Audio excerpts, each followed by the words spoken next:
Hello বন্ধুরা, আজকে আমি আপনাদের সাথে দুধ ছাড়াই দুধের চায়ের রেসিপি শেয়ার করব। যা এখানে কোনো কনডেন্স মিল্ক, গুঁড়ো দুধ বা লিকুইড দুধ আমি কিছুই ব্যবহার করিনি। আর এর মধ্যে আমি যা যা উপকরণ ব্যবহার করেছি সবই কিন্তু স্বাস্থ্যের জন্য খুবই উপকারী এবং বাড়িতে থাকা অল্প উপকরণ দিয়ে কিন্তু এটা তৈরি হয়ে যাবে। তো পুরো ভিডিওটা স্কিপ না করে দেখতে থাকুন। আরও নিত্য নতুন জিনিস আমি আপনাদের সাথে শেয়ার করব এই ভিডিওতে, তো পুরো ভিডিওটা স্কিপ না করে দেখতে থাকুন। তো আমরা এখানে দুধের বিকল্পে নারকেলের দুধ ব্যবহার করব, যা কিন্তু আমাদের স্বাস্থ্যের পক্ষে খুবই উপকারী। তো আমি প্রথমেই বাড়িতে নারকেল কোড়া ছিল, আমার সেটা নিয়ে নিলাম। আর আমি কিন্তু এই নারকেলটা কোনো ধরনের কুড়ুনি ছাড়াই এত সুন্দরভাবে কুড়েছি, তার ভিডিওটা আমি ডেসক্রিপশানে লিঙ্ক দিয়ে দেবো, আপনারা চাইলে দেখে নিতে পারেন। এবারে আমি একটা পাত্রে প্রথমে জল হালকা করে গরম করতে বসিয়ে দিয়েছি, আর নারকেলটাকে প্রথমে আমি নর্মাল রুম টেম্পারেচারে নিয়ে এসেছি। তো এরপরে এই গরম জলটার মধ্যে আমাদেরকে নারকেলটা একটু রুম টেম্পারেচারে হয়ে গেলে, যেহেতু এটা ফ্রিজে ছিল, তো গরম জলের মধ্যে নারকেলটা দিয়ে দিতে হবে। আর এটা কিন্তু নারকেলের দুধ বের করার সবথেকে সহজ পদ্ধতি। আপনারা কিন্তু এইভাবেও যদি কোনো সময় দরকার পড়ে, তো অবশ্যই নারকেলের দুধ এইভাবে বের করে কাজে লাগাতে পারেন আপনাদের। তো দেখুন, এটা গরম জলে দিয়ে কিছুক্ষণ ফোটানোর পর 2 থেকে 3 মিনিট পরে আপনারা দেখতে পাবেন যে নারকেলটা যে জলের মধ্যে দিয়েছিলেন, জলটা কিন্তু দুধের মতো হয়ে যাচ্ছে, আস্তে আস্তে দুধটা বেরোতে শুরু করে দিয়েছে। এটা আমি 2 মিনিট থেকে 3 মিনিট পর্যন্ত ফুটিয়ে নিয়েছিলাম। দেখুন, ওপরে কিন্তু তেলও আস্তে আস্তে এসে গেছে। এটা দিয়েই কিন্তু আমাদের সর পড়বে। তো এবারে নারকেলটাকে প্রথমে আমাদেরকে একটা ছাঁকনি নিয়েছি। এবারে ছাঁকনিতে দুধটা ছেঁকে নিতে হবে। আমি যেহেতু এই নারকেলের যে আগের অংশগুলো ছিল ওইগুলো নেব না, যার জন্য ওটা আমি ছেঁকে রেখে দেবো আলাদা করে, ওর জন্য আমি ছাঁকনি ব্যবহার করছি।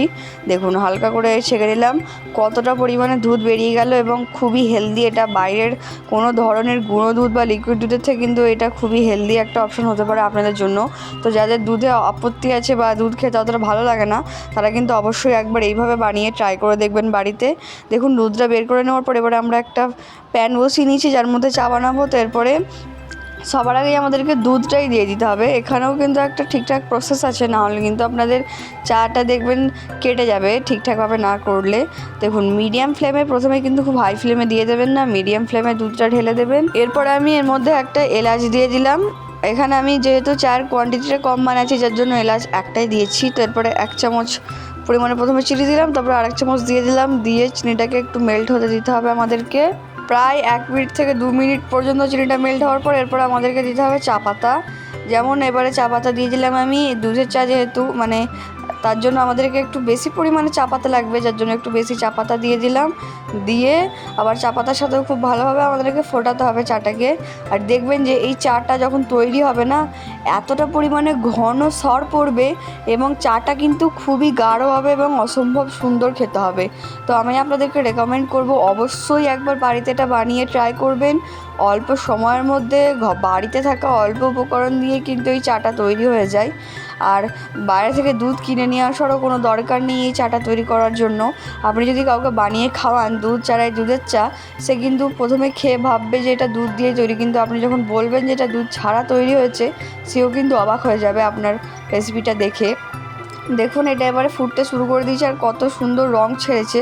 আর এখানে একটা অসম্ভব সুন্দর স্মেল বেরোচ্ছিল চাটা থেকে।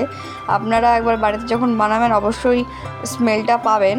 যেহেতু এখানে আমি এলাচটা দিয়েছি, এর মধ্যে চাইলে আপনারা আদাও দিতে পারেন, বাট আদাটা একটু একটু ঠান্ডা বা শীতকালে হলে আদাটা দিলে ভালো লাগে। যদি আপনাদের আদা পছন্দ হয় তো অবশ্যই আপনারা আদা দিয়ে করতে পারেন। আদাটাকে সেই মুহূর্তে আপনাদেরকে তাহলে একটু থেতো করে দিতে হবে আদা, একটু ছিঁচে দেবেন, তাহলে হয়ে যাবে। দেখুন, এবার এটা ফুটছে, এটা আমার ফুটলেই এবার রেডি। এবারে আমি একটা কাপে ঢেলে নেব। আর এই চাটা কিন্তু আপনারা সন্ধ্যাবেলা বা সকালবেলা বা শীতের সকালে কিন্তু খুবই সুন্দর খেতে লাগবে, আমাদের মনকে পুরো রিফ্রেশ করে দেবে আর আমাদের কাজেও কিন্তু এটা চেতনা নিয়ে আসবে।